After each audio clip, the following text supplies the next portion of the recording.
بسم الله الرحمن الرحيم.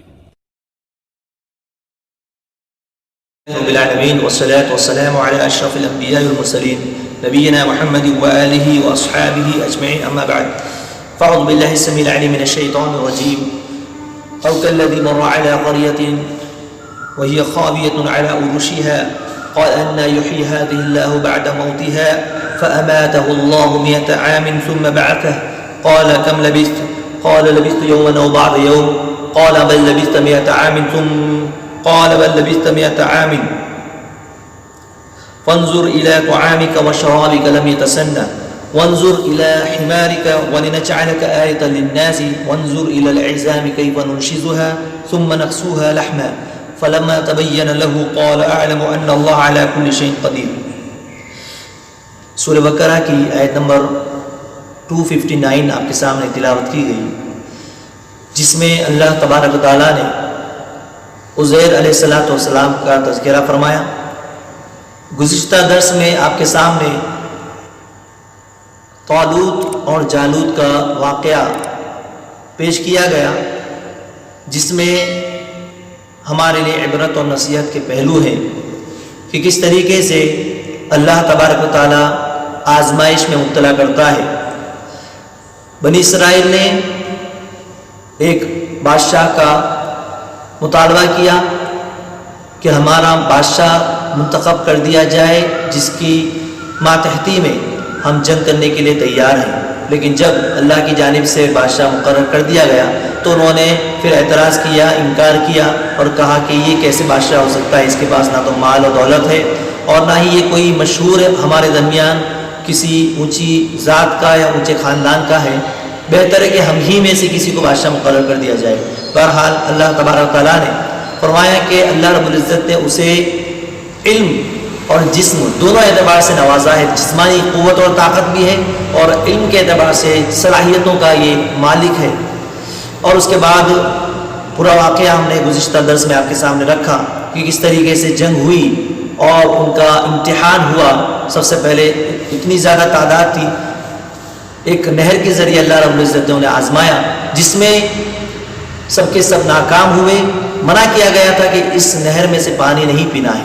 یہ ان کے صبر کا امتحان تھا تاکہ آگے جو جنگ ہے اس جنگ میں یہ لوگ مقابلے کے لیے تیار ہوتے ہیں یا نہیں. لیکن تمام نے پانی پی لیا سوائے چند لوگوں کے، اور جو چند لوگ تھے ان کی تعداد 313 یا 314 بتائی جاتی ہے. یہ وہی تعداد ہے جو اصحاب بدر کی تعداد تھی. نبی کریم صلی اللہ علیہ وسلم کے ساتھ صحابہ کرام نے جو پہلی جنگ کی، جنگ بدر، اس میں جن صحابہ کرام کی جو تعداد تھی وہی تعداد یہاں پر غالب ہوئی. وہی تعداد جالوت سے مقابلے کے لیے نکلی اور اللہ تبارک و تعالیٰ نے انہیں کامیابی عطا فرمائی. تو تعداد کا اعتبار نہیں کیا جاتا ہمیشہ، بلکہ اللہ تبارک و تعالیٰ پر ایمان، توکل اور بھروسہ اور صبر کے ساتھ جو جنگ کرتا ہے اللہ رب العزت اسے کامیابی عطا فرماتا ہے. تو یہ عبرت اور نصیحت کے چند پہلو میں نے آپ کے سامنے رکھے. آج کے درس میں عزیر علیہ السلام کا واقعہ لے کر کے میں حاضر ہوا ہوں. عزیر علیہ السلام جسے یہودیوں نے اللہ کا بیٹا قرار دیا، جس طریقے سے عیسائیوں نے عیسیٰ علیہ السلام کے تعلق سے یہ کہا کہ عیسیٰ علیہ السلام اللہ کے بیٹے ہیں، اسی طرح یہودیوں نے عزیر علیہ السلام کے تعلق سے کہا کہ عزیر اللہ کے بیٹے ہیں. وقالت الیہود عزیر ابن اللہ وقالت النصارى مسیح ابن اللہ، کہ یہودیوں نے کہا کہ عزیر اللہ کے بیٹے ہیں اور عیسائیوں نے کہا کہ عیسیٰ علیہ السلام مسیح یہ اللہ کے بیٹے ہیں. دونوں ہی کی بات کفر پر مبنی ہے، دونوں نے ہی کفر کیا، کفر کا ارتکاب کیا، کیونکہ اللہ تبارک تعالیٰ کی ذات ایسی ہے نہ تو کسی کو جنا ہے اور نہ کوئی اس سے جنا ہے. اللہ رب العزت نے کسی کو پیدا نہیں کیا، خالق ہر چیز کا وہ ہے، لیکن کوئی اس سے جنا نہیں ہے، نہ اس کی اولاد ہے نہ تو اس کی کوئی بیوی ہے اور نہ اس کا خاندان ہے، بلکہ اللہ تبارک تعالیٰ تنہا ہے اور یہی توحید ہے. اللہ تبارک و تعالیٰ نے تمام انسانوں کو پیدا کیا ہے، آدم علیہ السلام سے لے کر کے قیامت تک آنے والے آخری انسان تک سب کا خالق اللہ رب العزت ہے. اور یہ بھی حقیقت ہے کہ جو بھی اس دنیا میں آئے ہیں، جس کو بھی اللہ رب العزت نے پیدا کیا ہے، ہر شخص فنا ہونے والا ہے، ہر شخص کو موت کا مزہ چکھنا ہے، کل نفس ذائقۃ الموت۔ لیکن یہیں پر انسان کا جو موت کے ذریعے خاتمہ ہو جاتا ہے، بات یہیں پر ختم نہیں ہوتی، بلکہ ایک اور زندگی ہے جو کہ ہمیشہ کی زندگی ہے۔ اس موت کے بعد اللہ تبارک تعالیٰ انہیں دوبارہ اٹھائے گا، دوبارہ زندہ کرے گا، اور اس کے بعد موت نہیں آئے گی۔ موت کو ایک دمبے کی شکل میں ذبح کر دیا جائے گا، اور اس کے بعد انسان کو ان کے اعمال کی روشنی میں یا تو جنت میں ڈالا جائے گا یا تو جہنم میں ڈالا جائے گا۔ تو یہ جو دوبارہ اٹھایا جانے کا جو مسئلہ ہے، جسے بعث بعد الموت کہا جاتا ہے، یعنی مرنے کے بعد دوبارہ اٹھایا جانا، جس کا اکثر اور بیشتر لوگ انکار کرتے ہیں۔ کفار و مشرکین نے اس کا مذاق اڑایا کہ ہم کو دوبارہ اٹھایا جائے گا، یعنی مر جائیں گے، ہڈی ہو جائیں گے، گھر سڑ جائیں گے، اس کے بعد دوبارہ، اور اس کا جو ہے اس عقیدے کا مذاق اڑایا۔ اللہ رب العزت نے فرمایا کہ ہاں، اللہ رب العزت اس پر قادر ہے، اور اس آیت کریمہ میں مثال دی گئی ہے، اور اس سے پہلے کی آیت کریمہ میں اور اس کے بعد کی آیت کریمہ میں اسی کا تذکرہ ہے۔ چنانچہ اس سے پہلے کی جو آیت کریمہ ہے، اس میں نمرود کا واقعہ ہے۔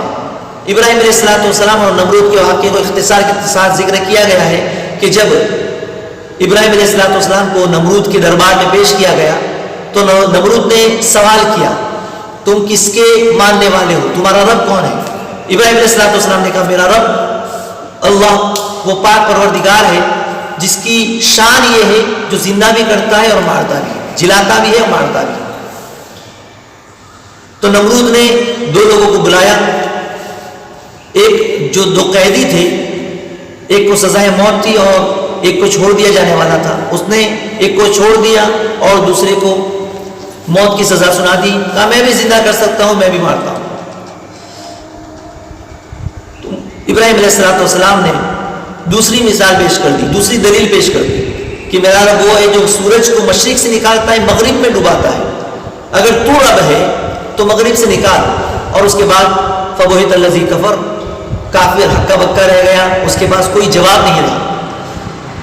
اس کے بعد دو مثالیں اللہ تعالیٰ نے پیش کی، ایک تو عزیر علیہ السلام کی مثال ہے کہ عزیر علیہ السلام جب ایک بستی سے گزرے جو بالکل ویران پڑی ہوئی تھی، جس کو تباہ و برباد کر دیا گیا تھا، اس بستی کو دیکھ کر کے عزیر علیہ السلام نے کہا کہ اس بستی کو اب کون آباد کرے گا؟ انا یحیی ھذہ اللہ بعد موتھا، اس کے ویران ہو جانے کے بعد، اس کے خراب ہو جانے کے بعد اب اسے دوبارہ کون آباد کرے گا؟ اسے زندہ کون کرے گا اس کے مردہ ہو جانے کے بعد؟ تو اللہ تبارک تعالیٰ نے عزیر علیہ السلام کو 100 سال تک کے لیے موت دے دی۔ فَأَمَاتَهُ اللَّهُ مِئَةَ عَامٍ ثُمَّ بَعَثَهُ، 100 سال کے لیے اللہ رب العزت نے انہیں موت دے دی اور اس کے بعد انہیں دوبارہ زندہ کیا۔ جب انہیں زندہ کیا تو پوچھا کم لبثت، کتنے سال تک، کتنی مدت تک تم یہاں پر سوئے، تم یہاں پر ٹھہرے؟ لبثت بل لبثت 100 عام، لبثت یوم او بعد یوم، ایک دن یا دن کا کچھ حصہ میں یہاں پر سویا ہوں، آرام کیا ہوں۔ انہوں نے جب دیکھا بستی، جو بستی وہ وقت ویران تھی، اب وہ 100 سال کے بعد نئی آبادی آ چکی ہے، سب کے سب نئے لوگ آباد ہو چکے ہیں، اور انہوں نے اپنے کھانے کو دیکھا، کہا حکم دیا گیا کہ اپنے کھانے کو دیکھو، تو کھانا بھی وہ خراب نہیں ہوا تھا، سڑا گلا نہیں تھا، لم یتسنہ، سڑا گلا نہیں تھا۔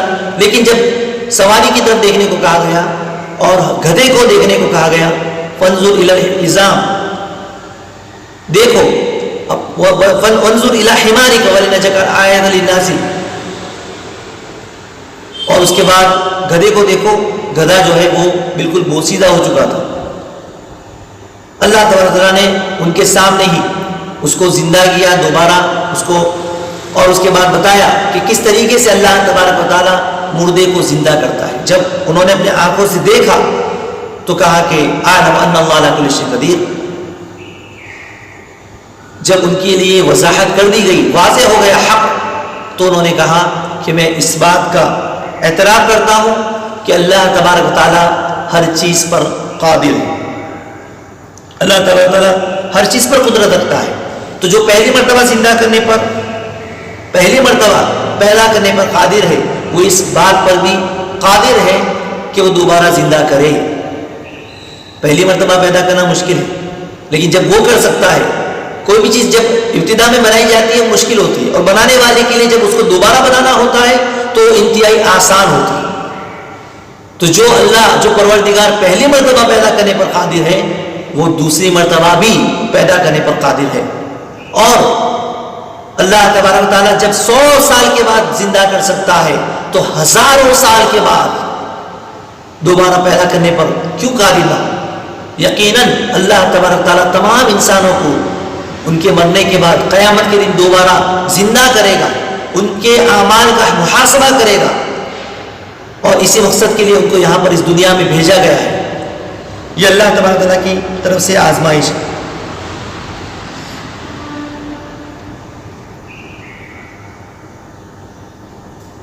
تو اللہ رب العزت کائنات کے اندر اس طرح کے محیر العقول، عقل کو حیران کر دینے والی باتوں کو بتاتا ہے تاکہ لوگ اس پر ایمان لائیں۔ اور یہ واقعہ عزیر علیہ السلام کا جن کے تعلق سے مشہور ہے کہ انہیں پوری تورات مکمل طور پر یاد تھی، زبانی یاد تھی۔